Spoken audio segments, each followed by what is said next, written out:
दर्शकों नमस्कार, मेरा नाम है मनीष कुमार सिंह और आप देख रहे हैं 4 PM महाराष्ट्र। आपका स्वागत करता हूं। दोस्तों, क्या महाराष्ट्र के सीएम देवेंद्र फडणवीस के आवास के लिए 20 लाख का गद्दा और सोफा लगाया जा रहा है?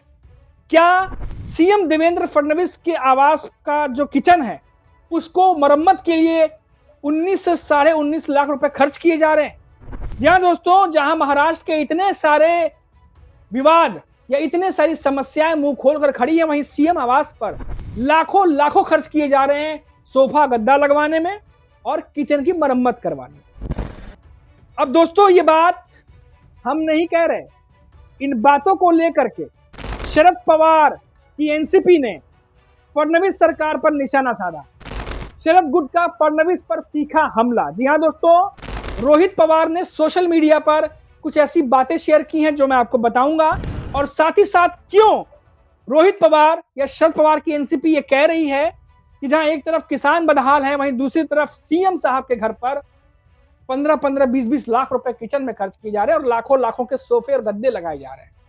पूरी खबर डिटेल से बताता हूं। महाराष्ट्र में लगातार हो रही भारी बारिश से खरीफ की फसलें बुरी तरह प्रभावित हुई हैं। खेतों में खड़ी फसलें चौपट होने की वजह से किसान का मुआवजा, कर्ज माफी की उम्मीद अब लगाए बैठे हैं। लेकिन इस बीच राज्य के मुख्यमंत्री सरकारी आवास वर्षा पर हुए खर्च को लेकर सियासी विवाद खड़ा हो गया है और शरद पवार की एनसीपी के विधायक रोहित पवार ने मुख्यमंत्री देवेंद्र फडणवीस पर तीखा हमला बोला है। उन्होंने सोशल मीडिया पर पोस्ट करते हुए आरोप लगाया कि जब किसानों की मदद के लिए सरकार के पास पैसे नहीं हैं और राज्य का कर्ज जब 9 लाख करोड़ के पार जाते दिख रहा है, तब मुख्यमंत्री आवास पर लाखों रुपए खर्च किया जा रहा है। अब दोस्तों देखिए, सीएम आवास पर जो खर्च हो रहा है उसको किस तरीके से रोहित पवार ने फडणवीस सरकार के राज में जो कुछ भी हो रहा है उससे जोड़ दिया है। रोहित पवार का सोशल मीडिया पर अकाउंट है, एक्स पर उन्होंने पोस्ट किया है, एक लेटर टाइप का पोस्ट किया जिसपे ग्रीन मार्क किए गए हैं, कुछ पॉइंट्स को हाईलाइट किया गया है और बड़ी बड़ी बातें लिखी गई हैं। क्या कुछ कहा गया है सब कुछ आपको बताता हूं। रोहित पवार ने आरोप लगाया कि मुख्यमंत्री के आधिकारिक आवास वर्षा में डबल बेड का गद्दा और सोफा खरीदने पर 20 लाख रुपए से ज्यादा का खर्च हुआ। किचन की मरम्मत पर करीब करीब 19.5 लाख रुपए खर्च किए गए, यानी कुल मिलाकर 40 लाख से अधिक की राशि खर्च हुई। उन्होंने सवाल उठाया कि इससे जनता के पैसों की बर्बादी ना कहा जाए तो क्या कहा जाए, या फिर ये महंगाई का बढ़ता बोझ है।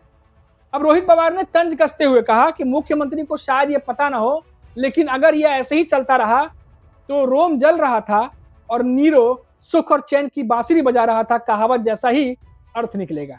उन्होंने कहा कि मंत्रियों के घरों की मरम्मत होनी चाहिए, लेकिन यह भी तय होना चाहिए कि कब और कितना खर्च उचित है।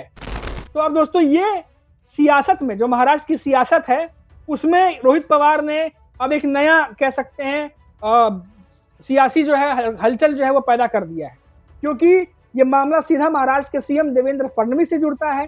सीएम का आवास है वर्षा बंगलो। सीएम बनने के बाद वो बंगलो अलॉट किया जाता है जिसमें 40 लाख से ज्यादा का खर्च जो है, 20 लाख के आसपास जो गद्दा और सोफा है उस पर खर्च किए जा रहे हैं और 19 साढ़े 19 लाख रुपए जो किचन है उसकी मरम्मत पर खर्च किए जा रहे हैं। और ये बात रोहित पवार ने सोशल मीडिया पर कुछ जानकारी शेयर करते हुए पोस्ट किया है और देवेंद्र फडणवीस पर निशाना साधा है कि जब महाराष्ट्र में किसानों की हालत ऐसी हो कि कर्ज माफी की तरफ उम्मीद लगाकर बैठे हों, महंगाई लगातार बढ़ता जा रहा हो, तो मंत्रियों के यहाँ क्या इतने महंगे महंगे रिनोवेशन के काम होने चाहिए? ये सवाल रोहित पवार खड़े कर रहे हैं। दोस्तों, रोहित पवार काफी समय से देखा जा रहा है कि बीजेपी को लेकर के बहुत ज्यादा आक्रामक है और खासतौर से जो पैसों की लेन देन है इस पर रोहित पवार की अच्छी खासी नजर जो है इन दिनों लग रहा है कि वो लगाए हुए हैं, क्योंकि कुछ दिनों पहले ही उनकी गर्मा गर्म बहस जो है वो राजस्व मंत्री चंद्रशेखर बावनकुले के साथ हुई थी। आपको याद होगा कि कुछ दिनों पहले ही रोहित पवार ने आरोप लगाया था कि बीजेपी जो है वो 94 से 95 करोड़ के आसपास एक कंपनी पे हर्जाना लगा हुआ था, उसे माफ कर दिया गया। और ये वही कंपनी थी जिसने बीजेपी को 500 के करीब करोड़ चंदा दिया था। तो ऐसे में क्या वो चंदा लेने के एवज में क्या वो हर्जाना जो 94 से 95 करोड़ बताया जा रहा है, क्या वो माफ किया गया? जब इस पर चंद्रशेखर बावनकुले जो महाराष्ट्र के राजस्व मंत्री हैं, जब उन्होंने जवाब दिया तो रोहित पवार और अग्रेसिव हो गए। उन्होंने कहा कि देखिए, मैंने आपको डॉक्यूमेंट्स भेजे, मैंने आपको जानकारियां भेजी, लेकिन अभी तक कोई जांच या इस पर एक्शन नहीं लिया गया। इस पर चंद्रशेखर बावनकुले ने कहा कि आप अगर तमाम बातों को जो कह रहे हैं उस पर अगर आपको इतना यकीन है तो आप विधान परिषद में आइए, विधानसभा में आइए, हम बहस करेंगे, हमारे आमने सामने हम आपको जवाब देंगे इस पर। ये तमाम बातें हुई। फिर देखा गया कि ये तमाम आरोप प्रत्यारोप फिर सियासी एक तरीके से आरोप प्रत्यारोप बनकर रह गए। हालांकि इस पर जांच होनी चाहिए थी। उसके बाद आप देखिए रोहित पवार से लेके उद्धव ठाकरे की शिवसेना तक सबने जो देवेंद्र फडणवीस है उनके जो एडवर्टीजमेंट छपे थे, बड़े बड़े इश्तेहार छपे थे, सड़कों पर चलिए तो बड़ी बड़ी होर्डिंग्स लगी हुई थी जहां वो छत्रपति शिवाजी महाराज को फूल चढ़ाते हुए दिखाई दे रहे हैं और देवा भाव करके पूरा एडवर्टीजमेंट जो है वो छापा गया। संजय राउत ने कहा कि किसने छापा, अगर छापने वाले का पता या नाम नहीं बताया जा रहा है तो क्या ये काला पैसा है, काला धन है। और रोहित पवार भी ऐसी कुछ बातें करते हुए दिखाई दिए। रोहित पवार भी उद्धव ठाकरे की शिवसेना के साथ आवाज मिलाते हुए दिखाई दिए। शरद पवार की एनसीपी की तरफ से भी ये बात कही गई कि जब ये एडवर्टीजमेंट छापा गया था तो देने वाले का नाम सामने क्यों नहीं आ रहा, किसने छपवाया, क्यों नहीं पता चल पा रहा। फिर रोहित पवार ने कहा कि कहीं ये वही कंपनी तो नहीं थी जिसका हर्जाना जो है वो माफ किया गया है, जिससे चंदा जो है बीजेपी ने लिया। तो बहुत सारे आरोप प्रत्यारोप उस समय भी लगे, बहुत सारी बातें हुई और फिर ये भी एक सियासी कह सकते हैं एक दाव पेच या कहिए बयानात बनकर रह गए थे। अब दोस्तों ये जो बात अभी वापस से रोहित पवार ने उठाई है, एक तरीके से ये आज नहीं तो कल इस पर देवेंद्र फडणवीस का रिएक्शन जरूर आएगा जब उनसे सवाल पूछा जाएगा। और निश्चित तौर पर क्योंकि इन दिनों देवेंद्र फडणवीस जो है इस समय वो भी जो है बयान देते हुए नजर आ रहे हैं विपक्ष के खिलाफ। राहुल गांधी का चाहे वोट चोरी का मुद्दा उस पर भी उन्होंने कल बयान दिया है, काफी चर्चा है उस पर।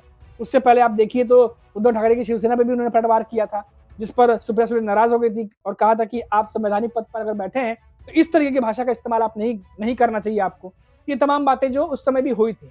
तो अब सीएम देवेंद्र फडणवीस पर जो रोहित पवार ने बातें कही हैं, अगर ये सच है तो फिर मामला आगे बढ़ सकता है।